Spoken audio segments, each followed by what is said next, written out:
Bismillahirrahmanirrahim. Assalamualaikum warahmatullahi wabarakatuh and a very good day everyone.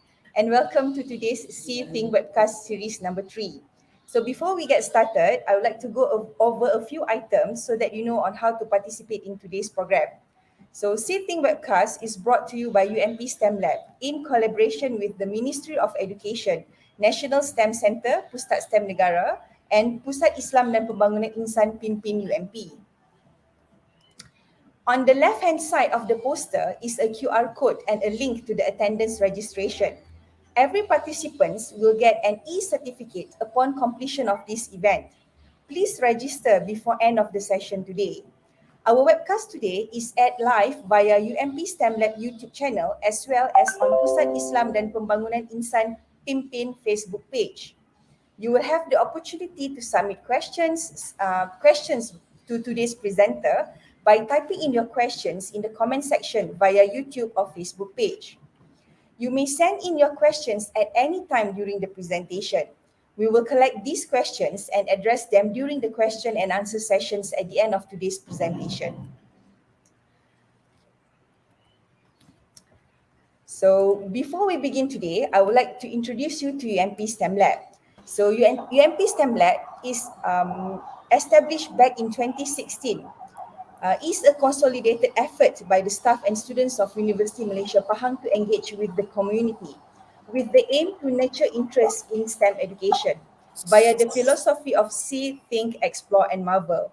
So we strongly believe that early exposure will ignite interest among the youngsters to take up STEM in their future. With these engagements, UMP staff and students became mentors and role model to the young school children. Apart from the upskilling classes, the interaction between teachers and lecturers had as well become a platform for discussion and sharing sessions on best practices in STEM teaching and learning. So, throughout the years, we have collaborated with various industry partners locally and internationally, as well as with the agencies from government and non-government organizations. And today, UMP STEM Lab is more than delighted to bring to you the See Think Webcast series number 3. So the webcast aim to be a platform for discussions on various trending topics and issues that are related to science, technology, engineering, and mathematics. It is also our aim to feature role models and icons to share their exciting journey taking up STEM's career pathway. And today, I spy with my little eye someone cute begin with the letter F. Yay, Dr. Fatimah is in the house today. So we are very delighted to introduce you to our speaker today, Dr. Fatimah binti Dzaharuddin. Dr. Fatimah completed her secondary education in Tuku Kursia College. She later pursued her Bachelor of Mechanical and Manufacturing Engineering in the University of Melbourne, Australia in 2008. Later, Dr. Fatimah continued her PhD in engineering science and did her thesis entitled Numerical Modeling of Micro Bubbles Subjected to Ultrasound. Currently, Dr. Fatimah is an assistant professor in the Department of Mechanical Engineering, Kulliyyah of Engineering, International Islamic University, Gombak. Prior to become a lecturer in IIUM, Dr. Fatimah was a senior lecturer in the Faculty of Mechanical Engineering in University Malaysia, Pahang. So without further ado, let us welcome technologist Dr. Fatimah on board. So Dr. Fatimah, are you ready? I think I am. Thank you very much, Dr. Nurul. Thank you. Over to you, Dr. Fatimah. Alrighty. All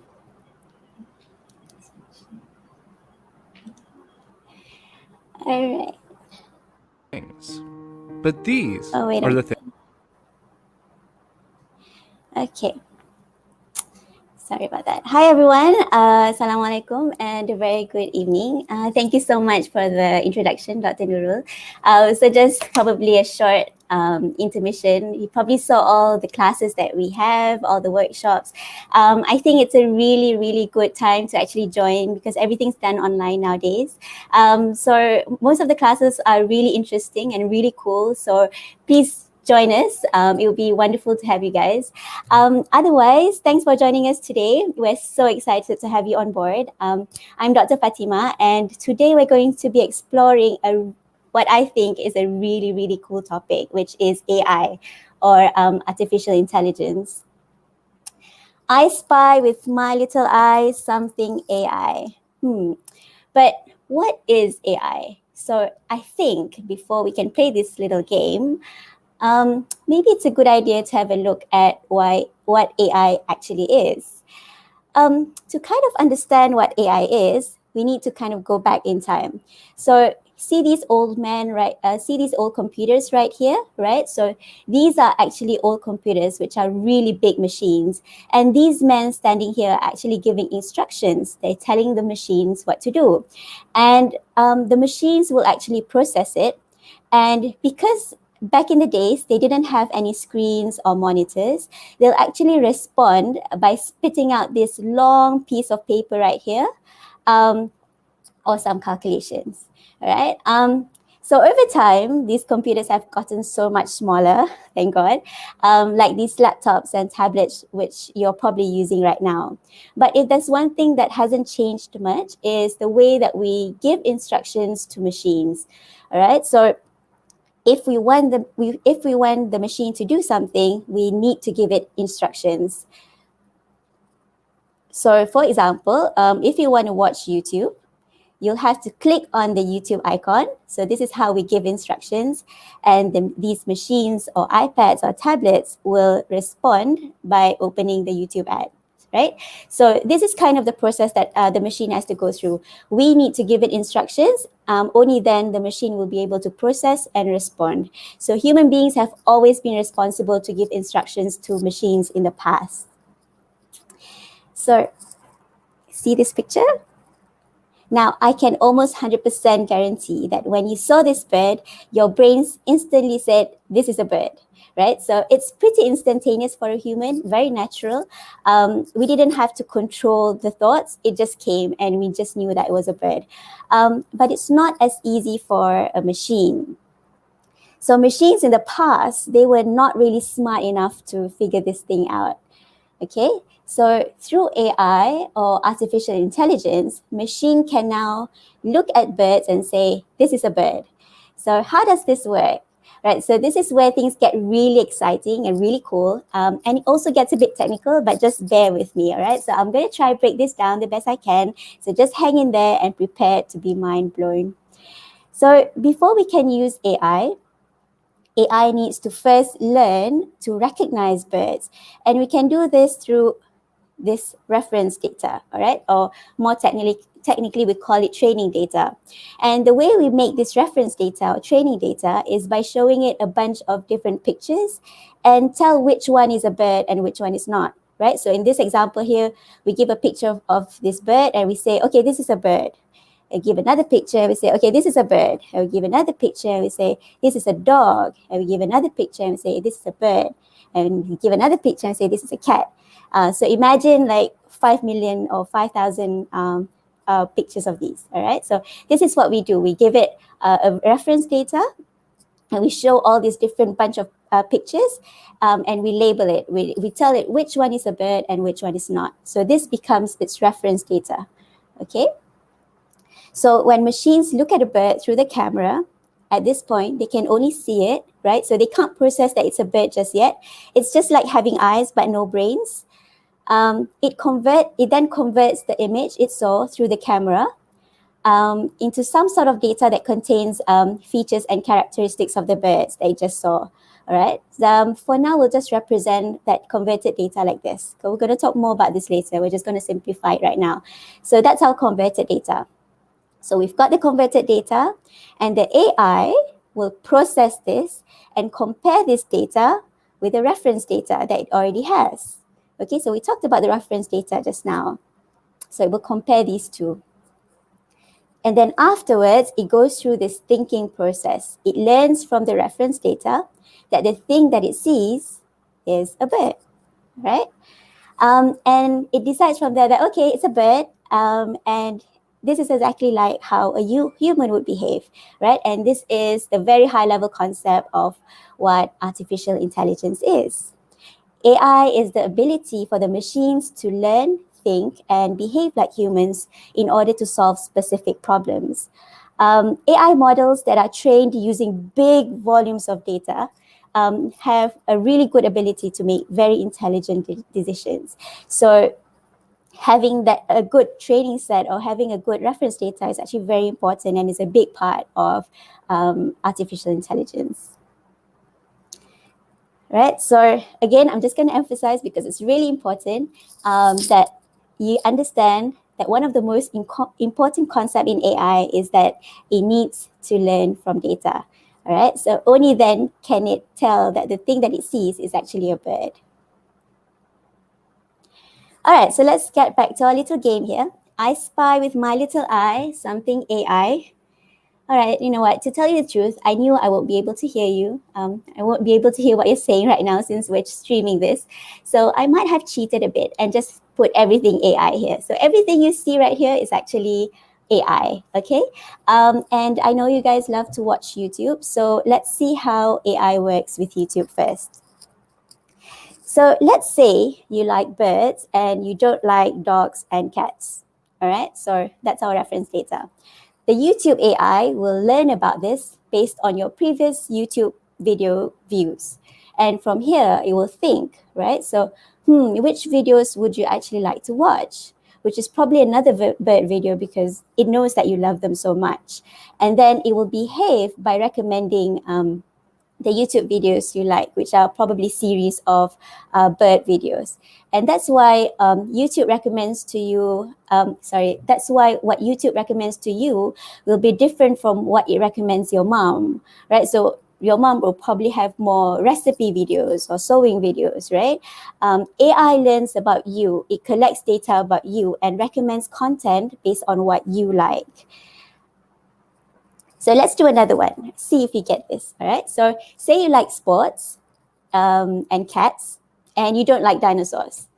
The YouTube AI will learn about this based on your previous YouTube views. And from there, it will think, I should recommend a sports video instead of a dinosaur one. And then it will behave by recommending sports and cat videos. You got this, right? But have you really got this? Let's do another one. So, do you really get something like this on YouTube's recommendation? Or do you actually get something like this, right? So you probably notice some new videos popping up, which are different from what you normally watch, which is usually cats and sports. But then there's Lego videos right here. So is AI broken? Why is it recommending Lego videos? So AI is far from being broken. It's actually designed that way. So YouTube designed AI so that it keeps you watching as many videos as possible. And it does this by learning about you, which includes trying to see if you like something else, right? So they try to explore and see if you like something else. And here they're trying to explore if you like Lego. So they try to recommend all these other videos. And if you do happen to click this new recommended Lego video, AI will go, you like Lego, and it adds it to its data, right? So down the road, you'll probably see more Lego videos in your feed. And this is how AI works. The more time you spend with it, scrolling videos, the more it will actually learn about you, what you like, what you don't like, and then it adds that to its data. Okay? And this is exactly what happens to other platforms like Shopee, Lazada, Facebook, Twitter, Instagram, right? So they all show posts or videos based on the data that they have on you, based on what you like, based on what the things that you don't like. And then it tries to recommend things that you might like based on what you've liked before or what other people that have the same interests as you like. All right, so we've looked at how AI powers different social media and e-commerce platforms. Let's see what happens when we put AI in a robot. Okay, so. And somewhere in between is this guy. Introducing Jibo, the world's first family robot. Say hi, Jibo. Hi, Jibo. Jibo helps everyone out throughout their day. He's the world's best cameraman. By intelligently tracking the action around him, he can independently take video and photos, so that you can put down your camera and be a part of the scene. Jibo, take the picture. He's a hands-free helper. You can talk to him, and he'll talk to you back, so you don't have to skip a beat. Excuse me, Anne? Yes, Jibo. Melissa just sent a reminder that she's picking you up in half an hour to go grocery shopping. Thanks, Jibo. He's an entertainer and educator. Through interactive applications, Jibo can teach. Let me in, or else I'll... And I'll... And I'll blow your house in. Hey, where'd you go? There you are. He's the closest thing to a real-life teleportation device. He can turn and look at whoever you want with a simple tap of your finger. Check out my turkey dinner, Mom. I wish you wouldn't eat that. Hey, they make turkey pizza? I want turkey pizza. And he's a platform, so his skills keep expanding. He'll be able to connect to your home. Welcome home, Eric. Hey, buddy. Can you order some takeout for me? Sure thing. Chinese, as usual? You know me so well. And even be a great wingman. You have a voice message from Ashley. Want to hear it? Absolutely. Hey, call me when you're home. Better make that takeout for two, Jibo. We've dreamt of it for years, and now he's finally here. And he's not just an aluminum shell, nor is he just a 3-axis motor system. He's not even just a connected device. He's one of the family.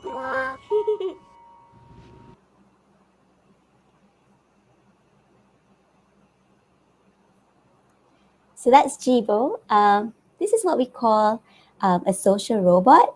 So Jibo is designed as a companion robot or a family robot. So it can learn to recognize a person's face, what they're saying, their particular needs. I find it really cool. Specifically because it recognizes that every person is unique, every person is different. We all like different things and we're all different in our own way. And Jibo can learn and cater to each person's specific needs and helping people in their own unique way. So here, AI is used to personalize the experience with Jibo. All right, so before I go on, there's something called natural language processing. So it's the ability for the robot to actually understand human language. So we speak like we speak right now, all right? So we have human language, and then we have the robot who just actually speaks in bits and numbers, right? And so this conversion is actually called natural language processing. It's the ability for the robot to understand human language as it's spoken or written as it's spoken or written. Okay, so this is a really important component in AI. So remember that one of the most important thing in AI is that it needs to learn from data. So for example, when John says, Jibo, I'm sad.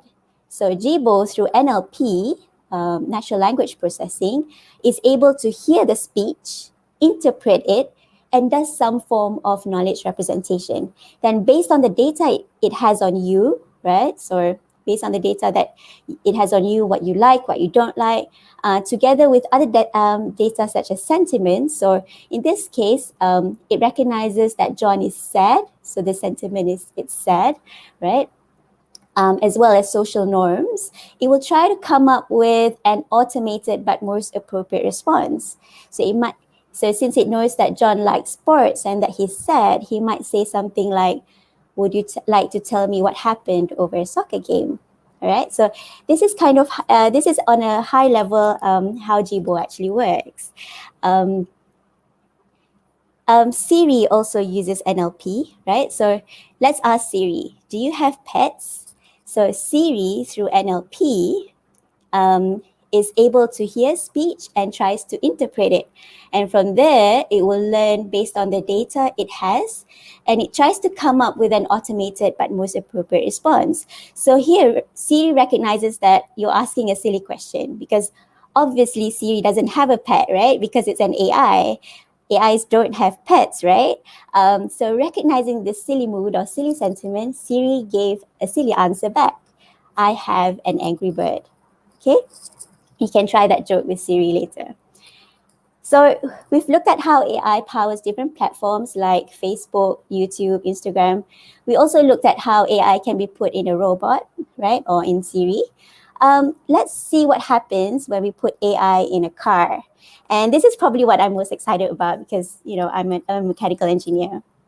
So Tesla has an AI built into the car. All right, so in front here, we have a Tesla. So this car in front here is a Tesla, this black one right here. And just notice that beside here is a white van. So I'm going to play this video. So the traffic light will turn green and the Tesla drives forward and then it suddenly stops. And out of nowhere, a car sort of whizzes by. It misses the Tesla, but it hits the white van. So if Tesla's AI did not brake, it would have actually been hit. All right. So so in this case, what happened was that Tesla's AI actually managed to detect the incoming car and make the sudden brake. Okay. So how did it do this? It's relatively the same concept as we've gone through before, but in this case here, it did it through a series of ultrasonic sensors and radar, which allowed it to see and sense the environment around it. So the sensors fed the data into the AI, it processes the data and detected the car. It then uses the information it already has on what it needs to do given the situation. And then after that, it decides to brake. All right, so all this is actually happening in a split of a second, as you saw just now. So AI actually provides drivers with an awareness of their surrounding that a driver alone might not have otherwise have. And I think this is really, really cool. Right? So self-driving cars have many underlying technologies that power it, but AI actually plays a predominant role in improving the entire experience. So this is something this is how kind of AI, how AI sees the world. All right, so while this isn't just limited to Teslas and other self-driving cars that most public probably cannot afford, AI is actually behind some of the functions that we actually use in normal cars today, self-parking right here. And then we also have lane assist. So in this case, it helps the car keep on the lane. All right, and also adaptive cruise control. So this one sort of changes the speed of the car, with respect to the distance to the car in front. Right. So if AI can learn, think, and behave like humans, are they going to take over the world? My son actually asked this question a few days ago, and at this point, you might be wondering the same thing as well. The easy answer to this question is probably not in the near future. And the reason is because sometimes we actually face problems with AI. So it's not really because, so we face problems with AI. So is it really because AI decided that they don't want to obey humans anymore? Because, that's what usually happens in movies, right? So AI usually causes problems because, it's part of some grand plan to dominate the world. Or is it trying to do what we ask and then there's a problem? So what's actually causing these problems that we face with AI? All right, so it turns out that when we ask AI to do something, it will try to if it can, but it might not do what we actually want. All right, so I'm going to try and give you an example. So here I'm going to give a problem. The goal is two things. The first is to assemble a robot, and the second is to get it to move from point A to point B. All right. So this is probably how we humans would do it. We'll build the robots first, like this. Then write some traditional code step by step, line by line, so that the robot will walk from point A to point B. Right? With AI, we need to tell it our goals, and it has to figure out via trial and error how to reach those goals. So the AI's tendency is to build the robot like a tower and then let itself fall from point A to point B. So the danger is not that it will rebel against us, but that it's going to do exactly what we ask it to do. It's really easy to give AI the wrong problems to solve, and often we don't realize that until something has actually gone wrong. Okay? All right, let me try to give you another example. And this is a real example. A group of scientists built an AI to identify a tench fish. So this is a tench fish, okay? So they got the AI to learn about the tench fish by showing it thousands of pictures of tench fishes. So where we give it a picture of a fish for it to determine, so we then give it a picture for the AI to sort of determine whether it's a tench fish or not. It will then process the data and tell you whether it's indeed a tench fish or not, okay? So just like the process that we've gone through before. So remember that AI needs to learn from data or information. Okay, so what I didn't tell you before is how we construct or build this data into the AI. So simply put, here's what's going to happen. Since we want AI to learn to identify a tench fish, we give it a bunch of pictures, right? So we give a bunch of tench fish pictures. And AI, instead of taking the whole fish, it will actually take what it thinks is important features and characteristics of the fish, which is probably going to look something like this, right? So it's only going to take features which it thinks is important. So this is what the data should have looked like, right? So all this, with the characteristics of the tench fish. But this was what AI built as its data instead. So what do we have here? This here is actually human fingers. Why on earth did it have a lot of human fingers? Why was AI looking at human fingers while identifying a fish?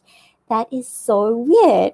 So the researchers went back and looked into the process. So it turns out that the data that was fed to the AI actually looked like this. All right. So the tench fish is what people call a trophy fish. So in a lot of pictures that the AI has seen during training or learning, the fish actually looked like this, where a human was actually holding the fish. And it didn't know that fingers were not part of the fish. And this is partly why there's so much trouble designing an AI, because it doesn't actually understand what it's looking at. It doesn't understand that you shouldn't be looking at human fingers when identifying a fish. It doesn't understand what a fish is. It doesn't understand what fingers are, right? And this is exactly the trouble that we have in designing AI, especially in self-driving cars. So today's AI can definitely do tasks like identifying a pedestrian, right, in a picture, identifying a dog, but it doesn't have a concept of what a person is. It doesn't have a concept of what the dog is beyond a collection of lines, textures, etc. Right? So it doesn't actually understand what a person is. It doesn't understand what a dog is. It just knows that it's a dog. So the entire world is the data that we give. It doesn't know anything else. All right, so let's have a look at this video right here. Can we play this video?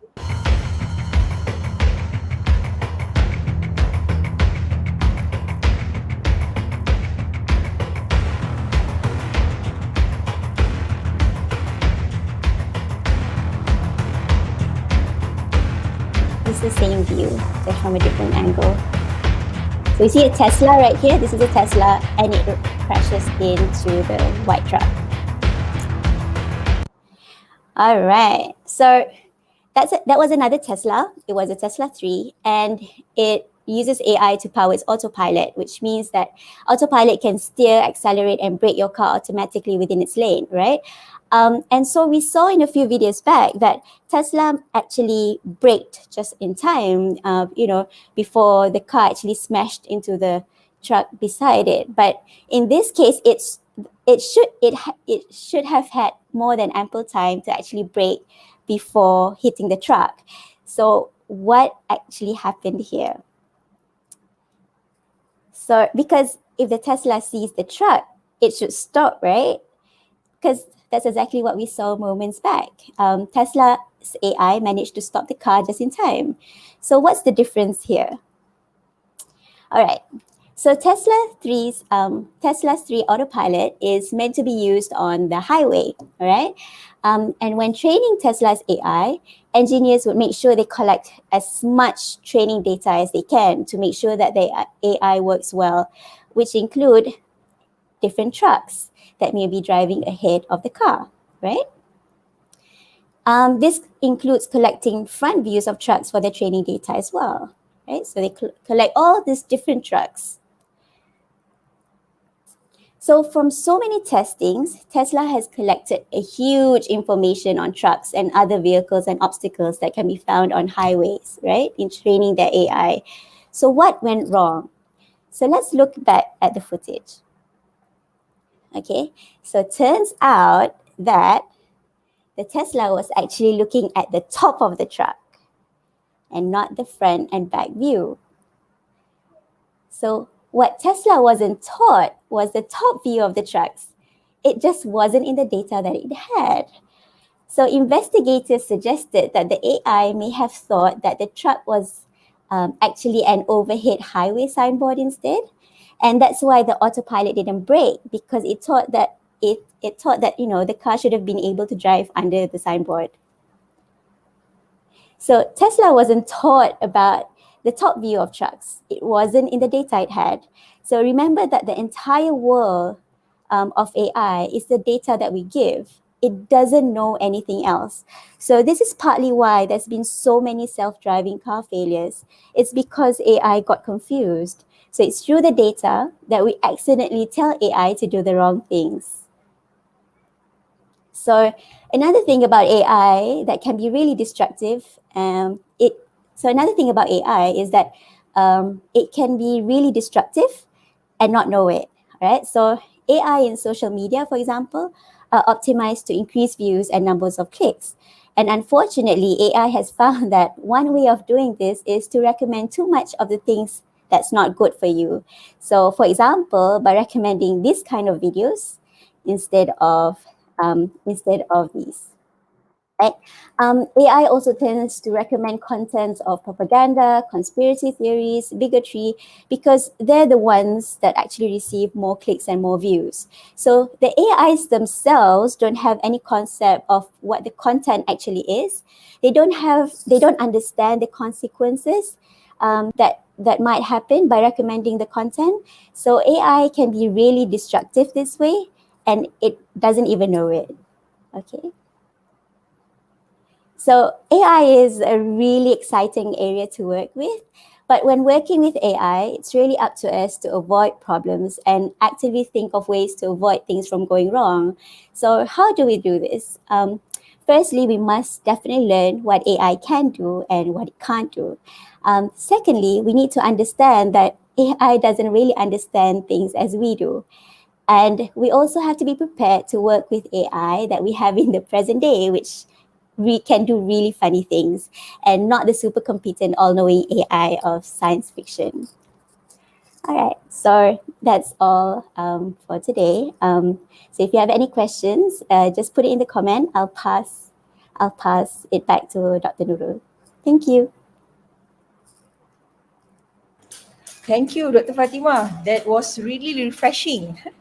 You make AI look so simple and very interesting. It is. It is So interesting.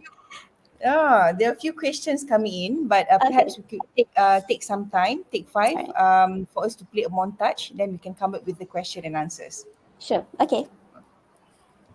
Thanks for listening.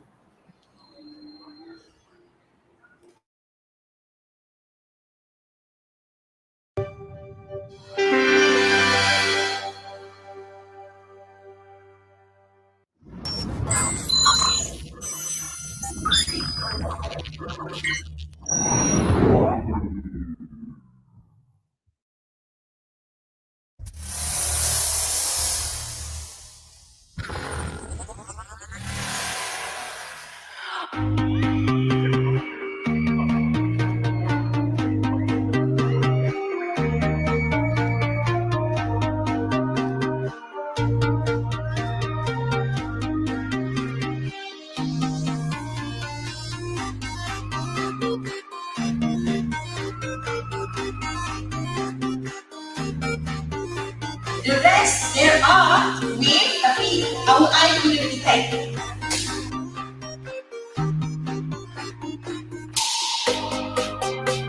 Kau tak boleh kan?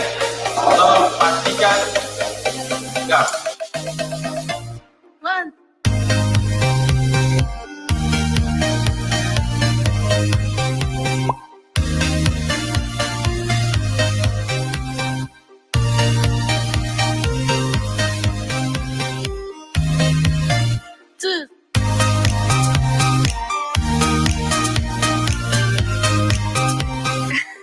Masa 30 minit dari sekarang.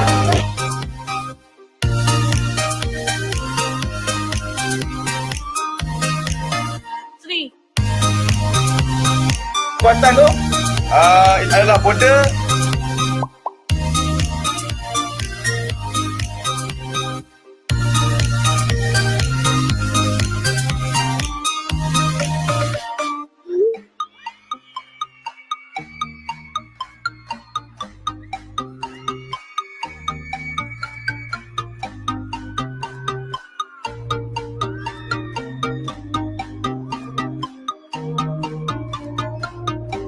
Kalau ada duit boleh beli yang ni. Yang ni lagi mahal.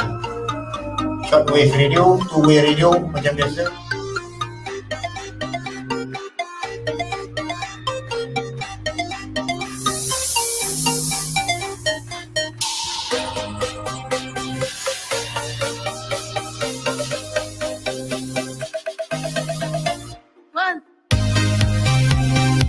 Dekat bahagian tu tadi ada satu APK kan, .apk file, which is your apps.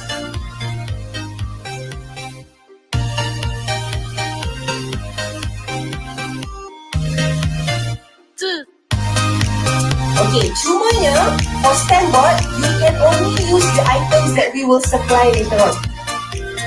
Okay, we will supply you set of straws, set of popsicle stick, and also some cardboards.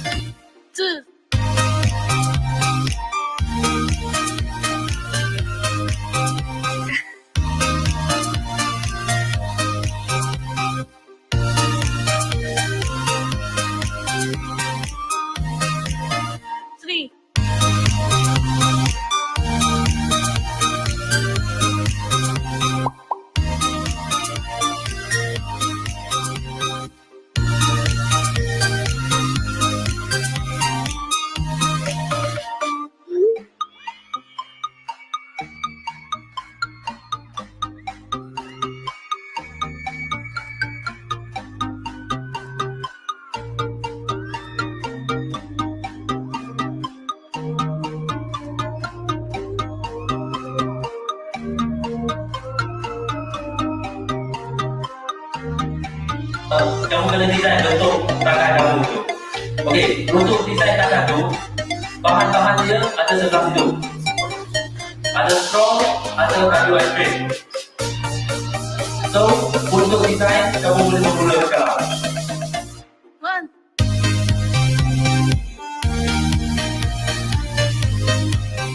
Ready?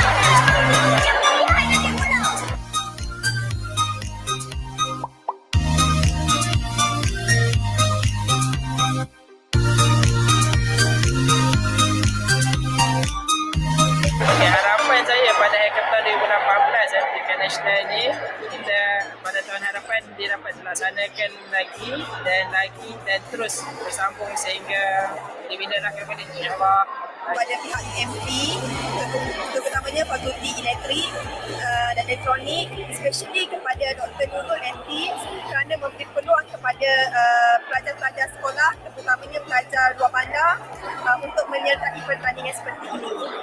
Harapan saya supaya pertandingan seperti ini diadakan dengan lebih banyak kerana ia sangat membantu pelajar, terutamanya meningkatkan pengetahuan pelajar dan pelajar dapat mengaitkannya dengan PDPC di sekolah. Terima kasih.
Okay, Dr. Fatimah. Okay, there are a few questions coming in via Facebook and also via YouTube. So, if it's okay, I would like to start with the first question. Coming from, okay, let me have browse the first one. Okay, coming from Bijan Zek. So, Bijan Zek asks, will AI ever steal my job? What job does he have? Did he mention what job he has?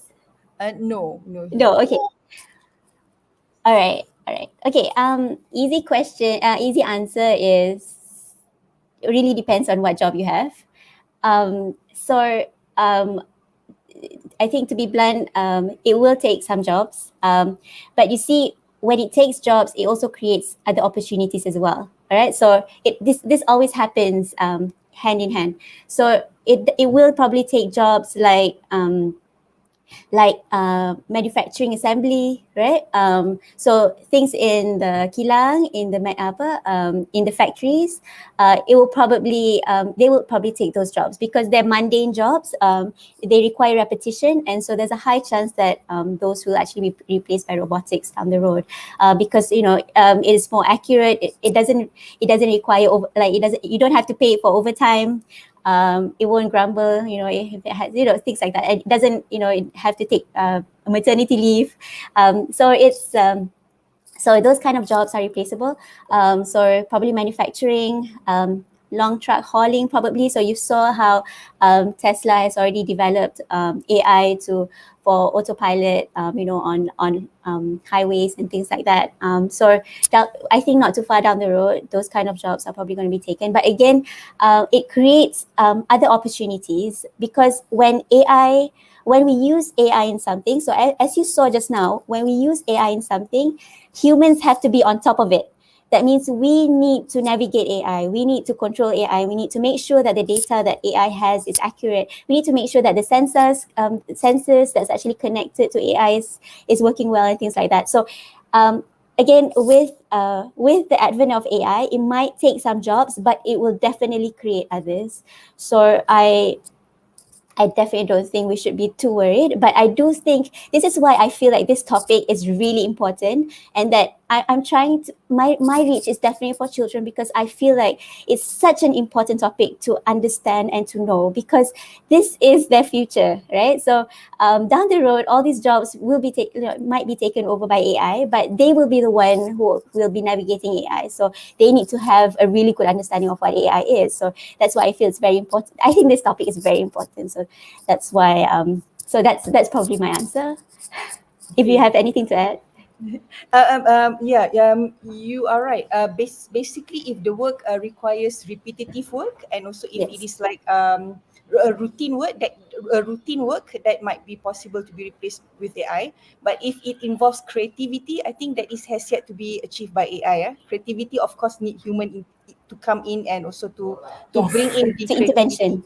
Yes. Yeah, Creativity and intervention. Yes, that's right. Okay, good. All right. Okay, I move to the second question. Okay. This is by Puan Suliana binti Abdul Ghani, which, by the way, kirim salam. Reading makcik. Salam. Reading books.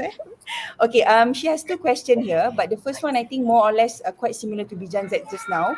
Is it AI will take over the world? So basically, if you would like to add on to the answer just now that you have, but the second question is something that I think almost everyone here would have this kind of feeling.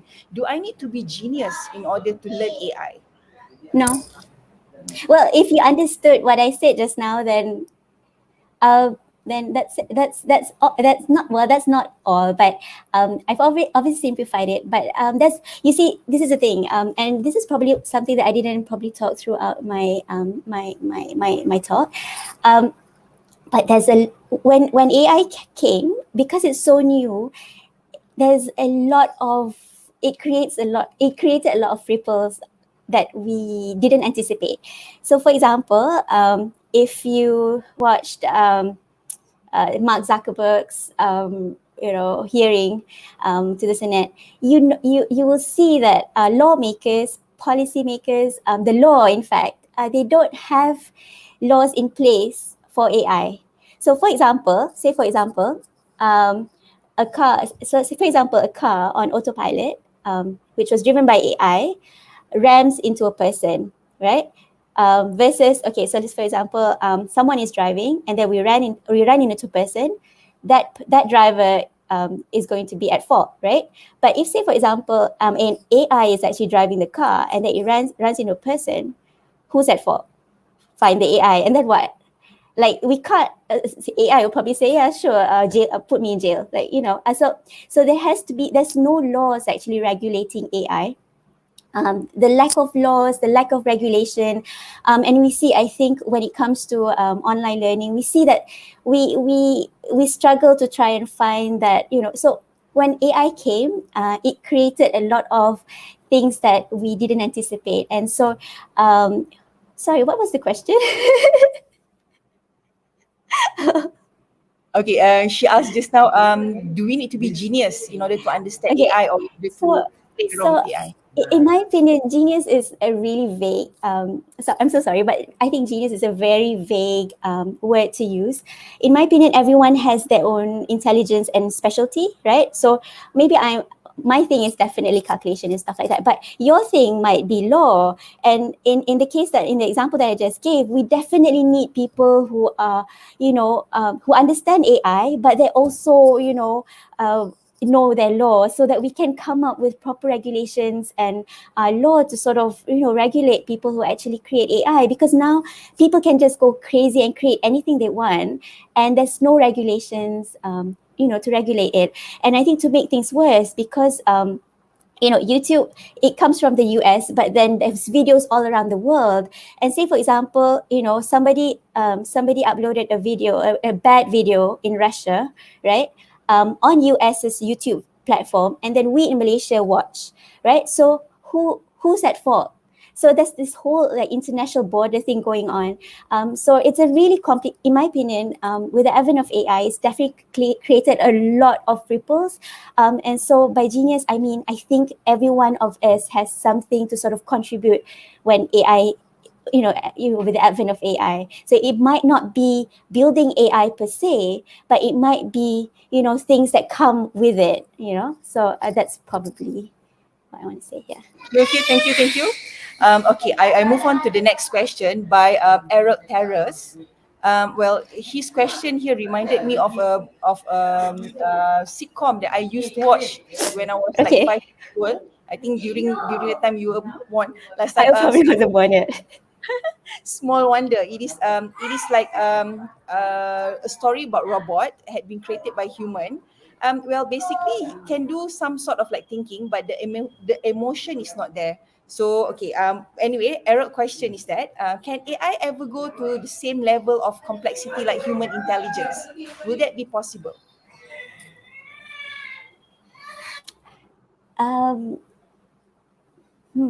That's an interesting question.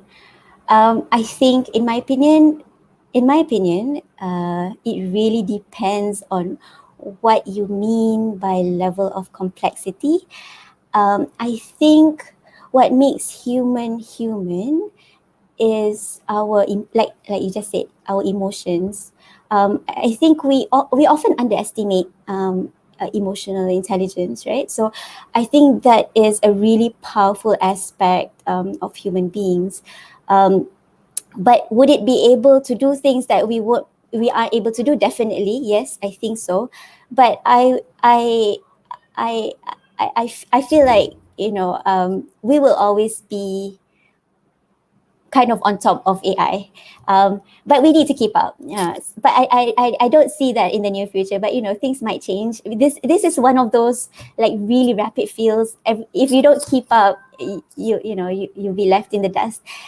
So things, my answer might change next year, maybe. But for now, I feel like no.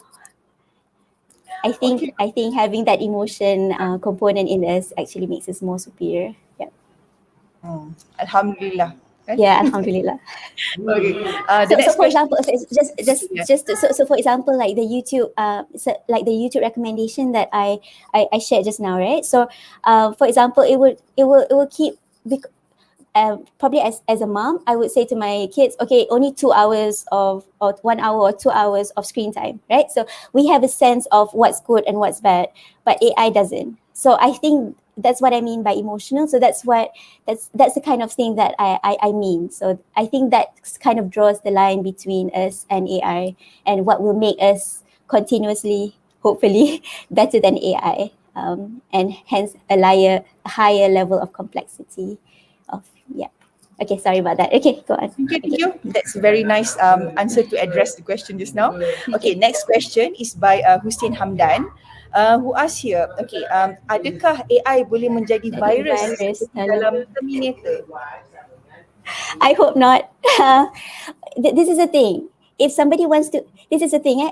If somebody wants to create it, then I guess so.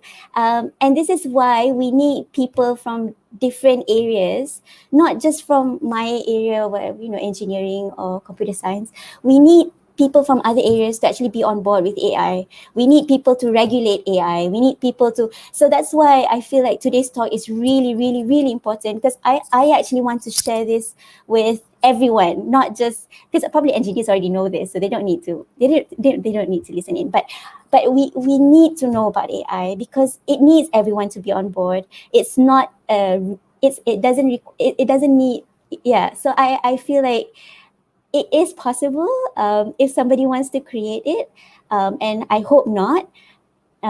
Yeah, so please, if if you have the expertise, I would definitely encourage for you to learn more about AI, and probably stop from these kind of things happening. Yes. Okay. As you were speaking just now, I remember a couple of years back lah. Sometimes when we talk, say for example about I want to eat instant noodle, for example, then suddenly my Facebook start to show advertisement regarding this Maggi and so on, the instant noodle brands. So one of the things that we normally say is that how can this software know me? So maybe they try to listen to my conversation or anything.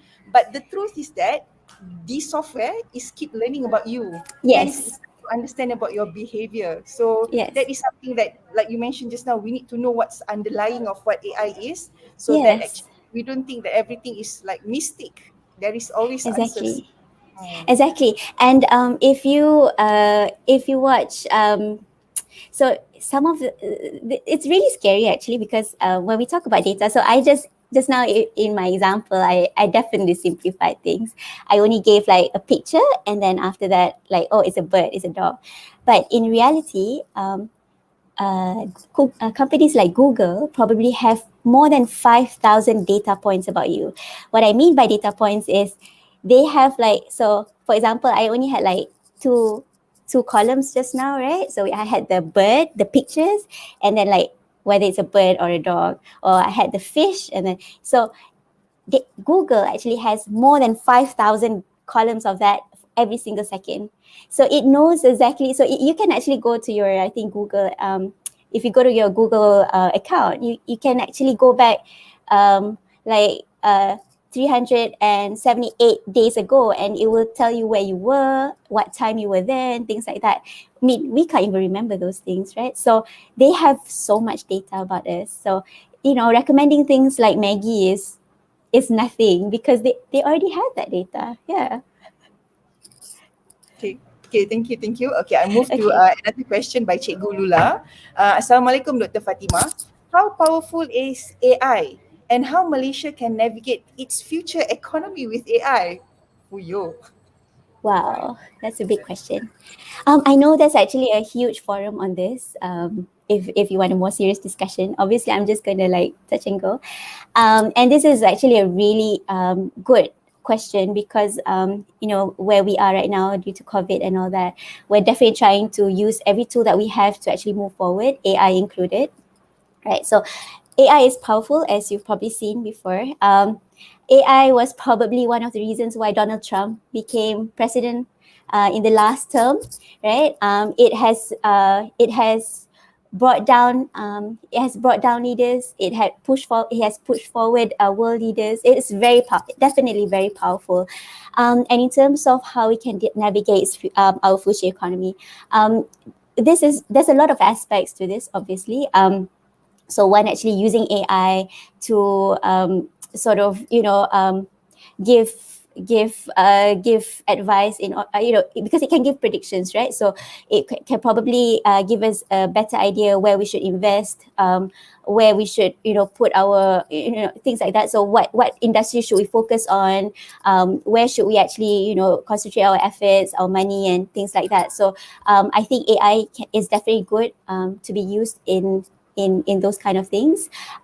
So yeah, that's how probably AI can be used to navigate its future economy. There's a lot of you actually should search. This is actually a really good question, and I think it's a bit too. It's actually a really good discussion, which I think if you actually do a Google, they're actually doing it right now. It's actually an ongoing discussion on how we can actually use AI to power our economy moving forwards post COVID-19. Yeah, so that's actually a really good question. Okay, thank you, Dr. Fatimah. Okay, before I go to the last question, I have one question. Just now, you mentioned I'm simplified into three objects. That not three cluster or units that define an AI: the learning part, the thinking part, the behaving part. So the learning part is pretty much depends on data. What happens if we have insufficient data? Say, for example, Google can come up with a good recommendation because of that 500 points. What if we have just a little 2 or 3 amounts of data? Can AI work well? It will work, but it won't work well. Yeah. So when we build AI, when we build an AI model, we call it. So when we build that brain that I saw that I showed just now, we will always test it, right? So usually when the test accuracy or the score is actually low, we won't pass it. So if the data is small amount, it usually won't be we won't be able to predict well. So we won't usually pass those kind of models. No. Yeah. Okay. All right. Okay. So I have this one final question. It is actually a returning question by Eric Terrace, who asked this bring back to another question. If we can ever code emotion in AI. Who's really interested in knowing whether AI can be better than us, isn't it? I don't know. This is actually a really scary question. I would still say no. I would still say because I would still say no because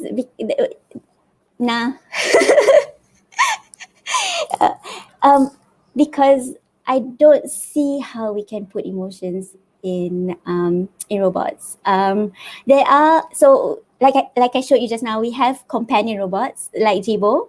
Jibo is an example. I think Jibo is really cute. So actually hospitals have been using social robots. So kids, for example, especially kids who have ongoing, who have chronic diseases and they have to go to hospitals all the time, they are usually not very responsive to doctors, and this is very difficult. So there are hospitals that have been using companion robots. So they use the robots for the kids to actually interact, to be able to get their their response and things like that. And even then, they obviously try to show compassion, but it is all mechanical. It is not real. They're all programmed to show emotions, so it's not really the same. I would say. So I would have to still say humans will still be, kind of a level above. But again, they are able to do more kind of complex work if that's Okay, all right. Okay, thank you very much, Dr. Fatimah, for the very interesting and very refreshing presentation that you have just now. I hope this can be a good motivation to the students out there to at least get to know AI. I mean, you had make it like you had simplified the process, and hopefully that these children or teachers and so on could pick up from there and keep delving and keep developing their interest in AI. Yes, I would have to say, sorry, can I add something? I've been wanting to say this because I know that not everyone's interested in engineering, not everyone's interested in computer science, and I think AI has always been associated with those fields, right? But in actuality, I feel like with AI, it's definitely opened up spaces. It's opened up doors, right? So, for example, I work closely with doctors. We doctors need AI, and the AI needs doctors as well. And there's all these like really awesome AI technology, trying to be pushed forward in the medical area to try improve, everything medical. So we've got that, and then in accountancy, in we need lower people. So I would say, you might not be able to understand the technicalities of how to develop AI models, but we definitely need other areas to be on board so that we can actually, sort of work together in order to expand that technology. Because at the end of the day, AI is just a tool. And to apply it, we need to sort of, cross that field. And so that's why I feel like AI has definitely opened up a world. It's no longer like engineering only. It's definitely opened up it's just opened up so much opportunity. So don't worry about, I feel like you don't have to worry about your jobs, getting lost or anything, because we definitely, it will definitely, this whole AI thing is definitely creating a lot more jobs. Yeah. Okay, thank you, Dr. Fatimah. Thank you very much. On behalf of UMP STEM Lab, well, still you are a fellow of our STEM Lab. We would like to thank again for that very interesting presentation, and we look forward to bring AI to school. Yeah, Dr. Fatimah. Yeah. If you're interested, please. Yes. It's definitely possible. If teachers and school children from schools and so on, if you guys are interested to know in detail about this AI, let us know. We can create sort of like sessions like this, or even we can create classes to spread the awareness about the AI, right? We can even actually create AI models as well if you're interested. Yep. Okay. So thank you again. Okay. I would like to Thanks take for this having me. opportunity as well. Thank you. I would like to take this opportunity to thank Ustad Hasnur, who is our technical expert for today's presentation. And to everyone, for primary school as well. There is a question here. Is it possible to have classes for primary school? Yes. Oh, yes, definitely. Yes. Okay. All right. So thank you very much again, and hopefully we can see you in series number 4. Okay. So thank you. Terima kasih banyak-banyak Dr. Fatimah. Assalamualaikum warahmatullahi wabarakatuh. Assalamualaikum warahmatullahi wabarakatuh. Thanks for having me.